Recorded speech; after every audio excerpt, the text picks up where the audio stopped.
Hi and welcome. I'm Helen and I'm from Blueberry Road End of Life Doula Services.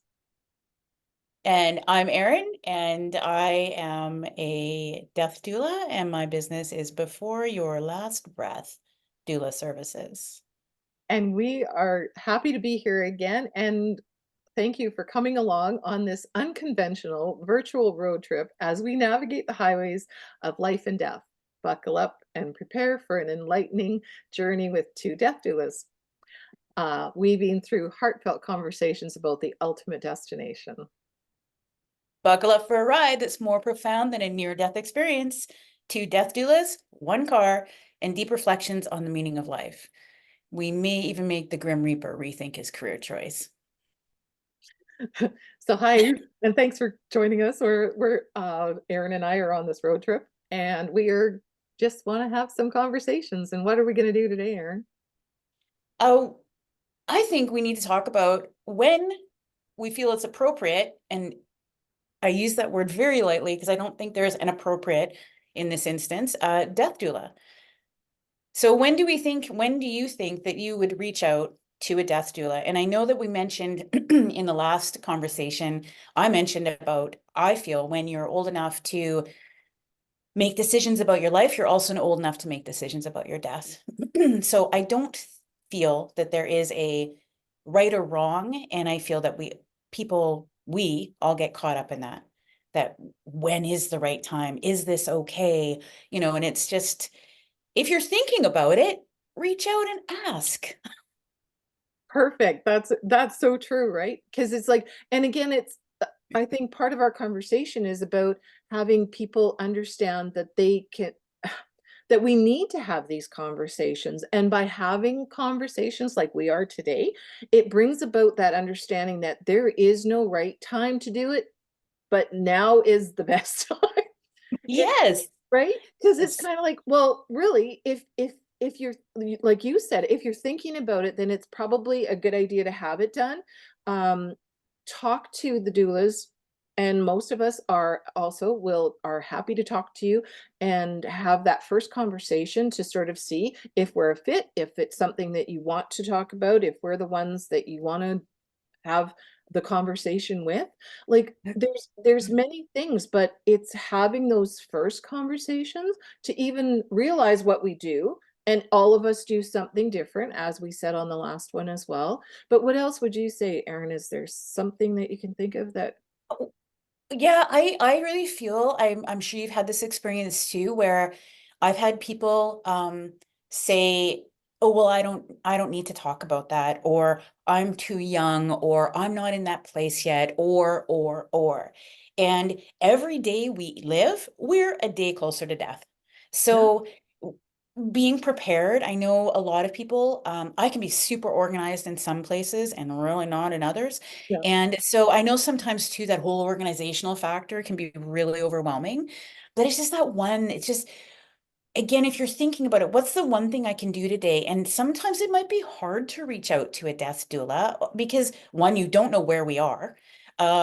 Two, it's you're reaching out to someone you don't know, which in some instances for some people is easier yes, because there is that the whole judgment comparison, all those things that we as individuals can tend to do.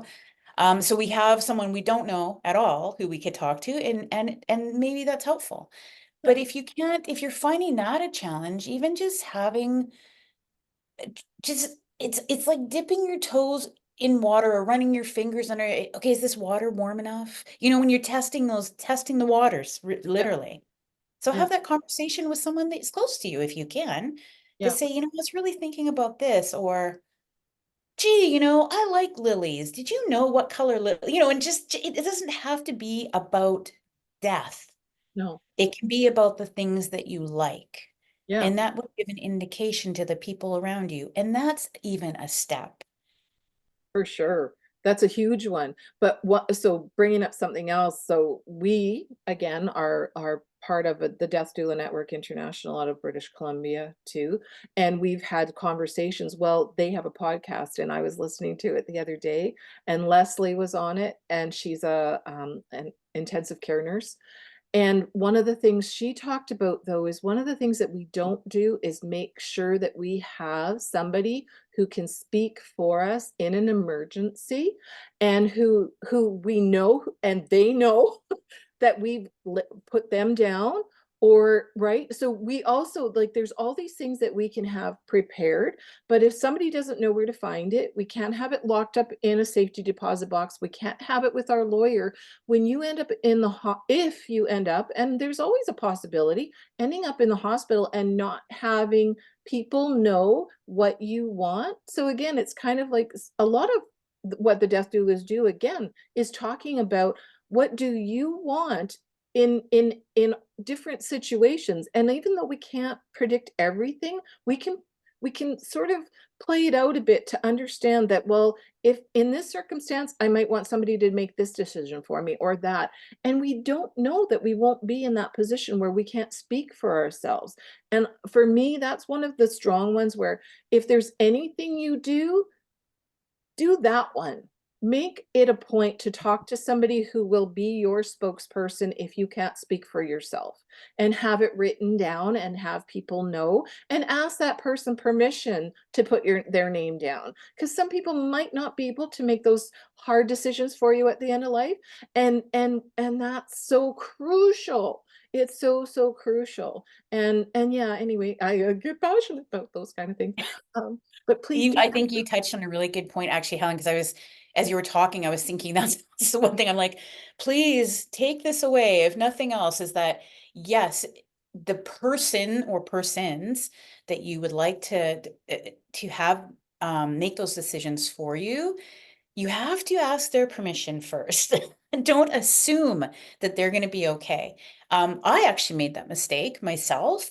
I assumed that my daughter, my daughter and I, anyways, for various reasons, hey, she'll do this. And I thought, ooh, I better ask her. And how it came up is in a conversation that she's like, oh yeah, dad said this. And I was like, right. I thought it was interesting that both her dad and I assumed that she would be the one. Clearly that goes to how responsible we feel she is. But Yeah. anyway, it's just, it reminded me, oh, I didn't ask her. And here I am in this, and I thought that's silly. Yep. And so it's just making sure. And I think also, it's, again, there's so many steps, right? And those people that we have those conversations with and we choose, that might change, and that's okay. Right. Um, Yeah. but to know that goes to know who would want to do that or be able to do it. Yes. Um, I think those are kind of two different things.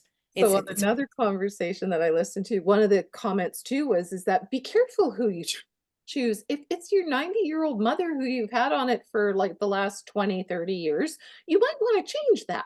Like, exactly. there are things where, and or people who are exactly the same age as you as we age, and think about, well, are they the best choice, and how soon will I need to change that? Or if your circumstances change, if you have a separation, whatever that is, you may end up, if you are not keeping those documents up to date, that you will have somebody speaking for you that you really don't want to be speaking for you. So you really do need to be aware of that kind of thing as well. And it's not set in stone, like you said. Definitely. Revisit. Those Definitely. are things, Yeah. and all of these talks, all of the things that we talk about here and we'll be talking about, is not set in stone.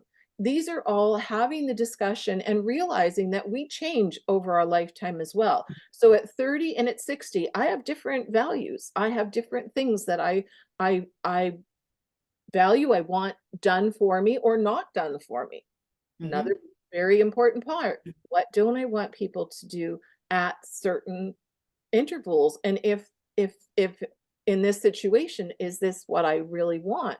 And at 30, I probably would have said yes to this, but at 60, I may not.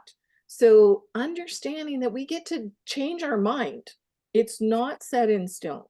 Absolutely. I think it's important too. I've had this discussion where it doesn't have to be a family member too. Your person doesn't have to be. I've had that discussion actually with some clients. They're like, oh, and there was a distance concern. Yeah, Well, does this for person sure. have to live near me? And I'm like, no, absolutely not. You No. know, if your family is halfway across the world or continent or wherever, they don't have to live, you know, even in the same city, town, you know, or country, you know. So it's, if that's your person that Mhm. you have had those conversations with and trust to make those decisions for you. I think what's really super important too is to not get lost in the what ifs, Yes. because if you know, there's so many, you know, well, what if this happens? Well, what if this was to happen? And if this happened, and oh, that's too much. Yeah. That's too much. So just start small and go, who do I trust for this? Or who would I like? Yeah. And then you might think of other scenarios, but please, please, please don't get caught up in the what ifs. Yeah. That's a terrible place to be. Yeah, and the overwhelm, again, it's like Yeah. choose something, anything, even choose the conversation. Start Hmm. talking to people and understanding who has the capacity to be there to make decisions for you if that comes about. Those Hmm. those kind of things are probably above all making that and understanding yourself a little bit. What do I want? Do I want to give up all autonomy and have somebody else make the decisions? That's great. But if you actually are somebody who feels that you have ideas of how you would like to be cared for in that, then these are times when we need to think ahead, not wait for the crisis to happen Yes. in order for And that to be decided. yes, and I think truly we've all have those moments when something happens, and that's when I really would urge people, that's the time. When would you reach out? Is the time when you think about it. Yeah. Because if you're someone's had an accident, even been in a semi-mild car accident, you know, and you're like, ooh, what if, you know, that is enough. Yeah. You're curious in that moment, then take it. I would urge people to just go a little bit further with it. Or you know someone who's fallen ill, or you know, whatever that circumstance is for you that makes you think the Mhm. what if, that would be the moment and go, maybe I should talk to somebody. Right? So, Yeah, you know, and again, right, that's the whole part of these conversations you and I wanna have is kinda just opening people's eyes a little bit more about, well, it's not you're not, um, making your death come sooner by talking about this either, like, talking about death won't kill you, talking about pregnancy doesn't make you pregnant, those kind of things we joke about all the time, but it's the truth, and it's like the more we talk, the more we realize that we have the ability to make decisions for ourselves and be a little bit more prepared than waiting for that crisis to happen and realize that we are so unprepared and we're all still in the process and it's not a one done thing either. It's a continuous process where you revisit and think about, well, something has changed, so I need to adjust. But having something started is so important. And I hope that if you take anything away from that, you'll take that. And Erin and I will be back again to tell you more and offer you some of the suggestions of other things that you might consider getting prepared with, having things in place, having those discussions, how to have those discussions. It's another one. We understand there's people that refuse to talk about it. It's like, oh my gosh, and guess what? It's so heartbreaking in so many ways for us who are in this industry and talking about it all the time. We find it so easy and we joke about it and we have fun and it comes fairly easy to us in so many ways. But in the next breath, we still have people in our lives that struggle with talking about it. And we understand that. Like we get it. And what, like Erin said earlier, sometimes it's talking to somebody who's not that close to you that you can start talking about it to understand what you want to have prepared and what you want to talk to your loved ones about more. well, and let's face it, they're difficult conversations. Some Yeah, of them, unless you're talking about the, you know, the type of lily or carnation or roses that you like, that yeah, doesn't have to be a difficult conversation. And those conversations can be that way. But yes, you know, even being a death doula, I've found those conversations difficult. And sometimes I think really quick, because I think we've definitely talked about all the conversation points, but I think sometimes what holds us back is the fear of what other people are going to think. Right. That will stop us from even starting. Yep. So again, as a whole, people who are used to speaking about it more often, and that maybe that's not a death doula, maybe you need to go to whoever it is that you feel comfortable with, and that that you can talk, be curious, Yep. then do that. Again, what can you do to move forward? Again, Yep. if it's talking about the kind of roses that you like, go for it. That's great. We need to know that too, everybody, Exactly. because that's part of who we are. And as I've said before, we all have stories, and it's important to share those and what we want. And that's part of what those conversations are, what's Yeah. important to And us. some of those, I think too, one of the things that you might find interesting is that again, we've come across the times where we've had a sudden death as well, and those people may not have been prepared, had things in place, like even at the funeral, what they would like for a funeral or how their body to be looked after at the end of life. Well, it's like then the family is left to guess what was, and even if it's not written down, if you have those conversations and you tell people about what's important to you, then they won't struggle as much should that happen. And then it's kind of like, it's not that they won't, it will be a horrible experience no matter what. It's just that you might make it that tiny bit easier if they can say, "Oh, I remember they talked about this. They talked about burial compared to cremation. They wanted this rather than that. Don't put a freaking lily in there because my grandmother did not like lilies." Right? And Well, it's it's like, those hints. You're right? dropping And hints for it's people. like It's those really what you're things, doing, right? right? And it's funny how all those conversations stick. Yeah. They really do. Like, I can remember certain things that I was told, and I was like, "Oh, okay." So then when the situation happened, I knew what they wanted in so many ways. And I find that I think if we can start there and then slowly get some of your stuff in place. And again, it doesn't have to be a death doula. We're here and we've come about because we see that there are Mhm. There's a lack, gap. yeah, there's a gap. Thank you for that one. Yeah. And we want to help fill those gaps, but there are people out there who you can talk to too about this. Find them, and if you don't, find a doula. We're here, and enjoy the Absolutely. conversation. Come along for the ride because we're going to have more of these. And yeah, I Yes. hope you enjoyed this. And if you have any questions, please reach out to us. Our information will be posted below.